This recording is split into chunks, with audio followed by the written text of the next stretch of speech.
આને છે ને ભાઈ બેદીમાં જ તોડી નાખવાની તો આને કઈ કાલ સવારથી ચાલુ કરવાનું. કોન્ટ્રાક્ટર સાહેબ ગમે ઈ હોય નહીં, ગમે ઈ હોય આપણે આ કામ જ ન કરે. આને તો ન કરવું હોય ને તો આને બ્લેક લિસ્ટ કરી નાખો.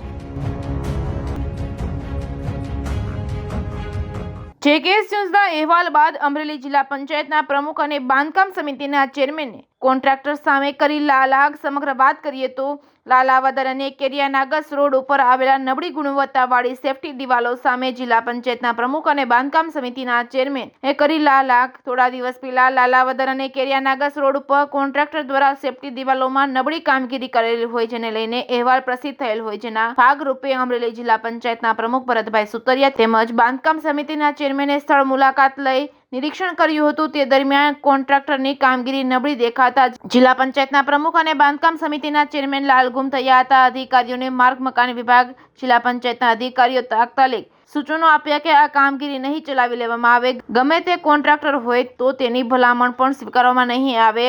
અમરેલી જિલ્લા પંચાયતના પ્રમુખ ભરતભાઈ સુતરિયાએ જણાવ્યું હતું કે બીજા કોન્ટ્રાક્ટરોએ પણ આ બાબતે નોંધ લેવી કે જો જેના કામમાં નબળી ગુણવત્તા હશે તેની સામે કડક કાર્યવાહી કરવામાં આવશે, જેથી કરીને કામ સારી ગુણવત્તાવાળું કરવામાં આવે. અને લાલાવદર અને કેરિયાનાગસ રોડ ઉપર કોન્ટ્રાક્ટર દ્વારા સેફટી દિવાલોમાં નબળી કામગીરી થયેલ છે તેને જેસીબીની મદદથી તાત્કાલિક ધોરણે સેફટી દિવાલો તોડી પાડવામાં આવે. અમરેલી જિલ્લા પંચાયતના પ્રમુખ ભરતભાઈ સુતરિયા અને બાંધકામ સમિતિના ચેરમેનની કામગીરીને લઈને ગામના લોકોમાં ખુશી જોવા મળી છે. ખરા અર્થમાં જેને જનપ્રતિનિધિ બનાવ્યા છે તે લોકો માટે અને લોકોના હિતમાં કામ કરે છે. એક બાજુ સરકાર દ્વારા ગ્રામ્ય સ્તરે, જિલ્લા સ્તરે વિકાસના કામોને લઈને ગ્રાન્ટ ફાળવવામાં આવે છે, પરંતુ ભ્રષ્ટ અધિકારીઓ અને કોન્ટ્રાક્ટરોની મિલીભગતના કારણે આવા નબળા કામો થતા હોય છે. પરંતુ હવે આવા નબળા કામોને લઈને અમરેલી જિલ્લા પંચાયતના પ્રમુખ અને બાંધકામ સમિતિના ચેરમેને અધિકારીઓ અને કોન્ટ્રાક્ટરો સામે લાલ આંખ કરી છે. હવે લોકોના મનમાં એક આશાનું કિરણ જાગ્યું છે. હવે ખરા અર્થમાં વિકાસ થશે,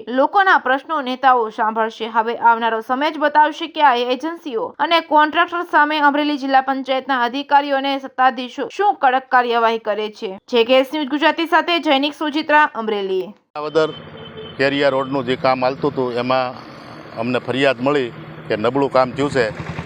તો બાંધકામ સમિતિના ચેરમેન પરવીનભાઈ માંગરોળિયા અને હું બે તપાસમાં આવ્યા અને મીડિયાને હારે રાખી અને તપાસ કરી અને એને સૂચના આપવામાં આવી છે કે કાલને કાલ આ કામ તોડી નાખવાનું છે, નવું કામ એને કરવાનું રહેશે.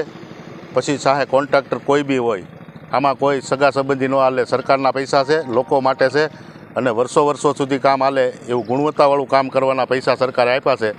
તો એ પ્રમાણે નિયમ મુજબ કામ થાય એવી અમે તમામ કોન્ટ્રાક્ટરને અટાણે આહવાન કરવી છે કે કોઈ પણ કોન્ટ્રાક્ટર ટેન્ડર નાખ્યા પહેલાં અમરેલીમાં અમે નબળું કામ નહીં ચલાવી એ જોઈ અને પછી ટેન્ડર નાખવું. અને આને કાલે અમે ઓર્ડર કર્યો છે તોડવાનો.